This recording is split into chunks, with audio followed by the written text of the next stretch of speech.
Alright, so what we have here is the beginning of a build kit. I've already built a 1911 and an FAL and Cerakoted, and they both came out well. So I kind of started with the hard kits and then for some reason decided that I wanted to go backwards. But I really wanted a couple of classic guns that I really liked. The FAL, I'll get out and pull out in another video maybe. And then the 1911 was a really extensive build. But anyway, so let's go over this 7.62 by 3.9 AR that we're going to put together. I have a list of the parts that have come in and some of the parts that haven't come in. And this is in no particular order. Rhino Tactical by Ozark, Red Dot sight. Has some good reviews, even though it's not a fantastically expensive Red Dot sight. Came at $40. It's not in yet. We'll get the video, but I'm going to start assembling this, so I wanted to get the list and everything together.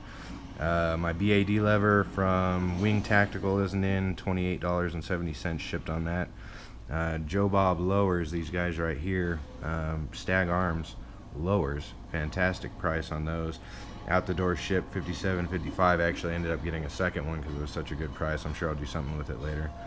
Got an Infidel trigger guard, even though my lower kit came with a mag pull, so I have an extra trigger guard, but it's I like the irony of the 7.62 by 3.9 with the Infidel build on it, so we're going to go that direction.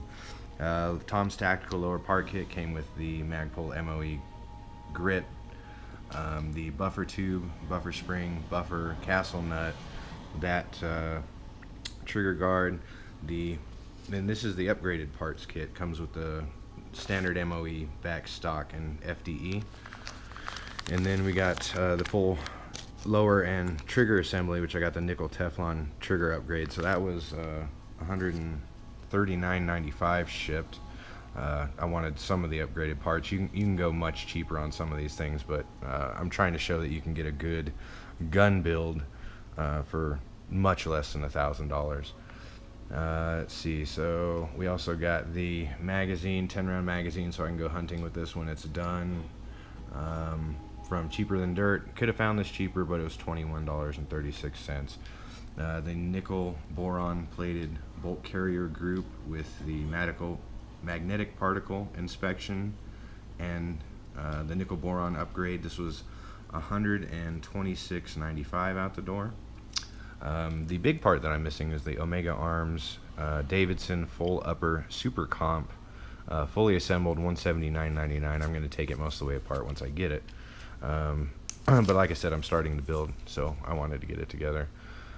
I got an Eagle Light dual ambi charging handle that's not here yet. That came from Outdoor Sports USA for $39.99. And the Magpul M-Bus Gen 1 sights were $10 because they're older sights. But again, this is a 7.62 by 3.9, ballistically similar to a 30-30. Don't expect 500-yard shots with this rifle. So inexpensive red dot sight and flip up M-Bus Gen 1s are more than sufficient. So anyway, this build, minus the Cerakote job I'm going to do to it, was $666.47, and again that includes both front sights. So we're well under $700 at this point for the 7.62 by 3.9 build. So I'm going to get started with some of this stuff. Since the lower parts kit is here, I'm going to make sure, do a test fit on everything, the buffer, the stock, the hand grip, basically anything that doesn't involve punching a roll pin in, like the trigger guard here and the bolt stay.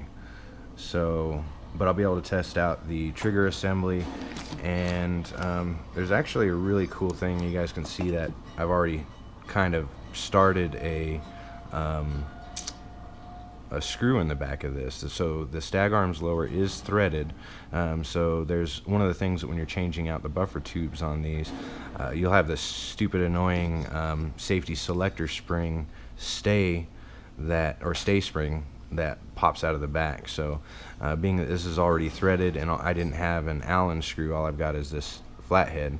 All I've got to do is add just a little bit of taper to that hole and we'll be able to sit flush. So I'm going to get started assembling that, and we'll show you what it is. Most of this video will be focusing on the Cerakote and final product, so I'm not going to go step by step putting this together, but anybody has any questions, feel free to message me. Thanks. Alright, so there we go. Got the hole tapered out. It's not super pretty, but it certainly does the job. Alright, and there we go. And be able to change my buffers and stuff out without having springs pop out. Kind of clever. I'm glad that they started doing that. And you can tell that that's not actually into the side of the metal. There's still just a little bit there. And I'll take that screw out when I Cerakote it. So if you don't have an Allen screw, go find a 440 flathead and 2 minutes with a drill. You'll get it sorted out. So this is for your takedown pin. So I apologize for any of the confusion. So it's the takedown pin spring retainer that we drilled that camper for. So okay, the last part of this adjustment is we got to take and we got to clip off roughly the equal distance off that spring as the height of our screw. So give me just a second. Alright, here we go. So that'll do us about right. Alright, well, for now there it is. That's all the Magwell furniture, and boy, this was a piece of shit. I had to file out and groove out so that I could even get that started. It's one of the harder plastic Magpulls, and it was way the fuck on there. Anyway, test fit everything. Do the final. There you go. Again, just a little 10 rounder so I can go hunting with it. Yeah, good to go. Alright, so that upper's in. I did not take a bunch of pictures beforehand. I'm going to restart sandblasting and Cerakoting. I am trying something a little different. I'm going to try and keep the nitride coating on there because it's got a different feel than the Cerakote. I have no idea if I'm going to be able to sandblast through the metal to the tape or by the tape next to the metal. The theory being that the glass will just bounce off this softer surface. Yeah, we'll see.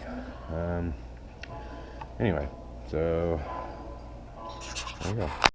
Alright, so came out alright. I mean, I really need a good sandblaster, but the tape stayed on, so proof of concept. See how it turns out. Alright, well, there it is. Cerakote came out okay, other than my cheap sprayer was sputtering, so we're going to call all those big dots on purpose. We're going to say that was stippling. Done. Anyway, not too bad. I'll take it out and see how it goes. Alright, so there was one more addition that I had to do to make the gun fire. I'm not going to show the video where I went out the first time to test fire because I was only getting 1 out of 3 or 4 rounds that pop off.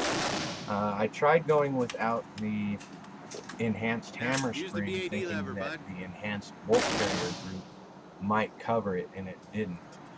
So the video is the second round after I put in the Wolf enhanced trigger group and heavier hammer spring for it. So don't skip this step if you decide to go with this type of kit. It's super important. So I went from 1 out of 3 or 1 out of 4 shots working to 100%. This was only a 25 shot practice round. I'm going to go out to a longer range and finish sighting it in and everything, but very promising. Hope you enjoyed the video. If you have any questions, contact me. 10 for 10. Man, I got it all worked out.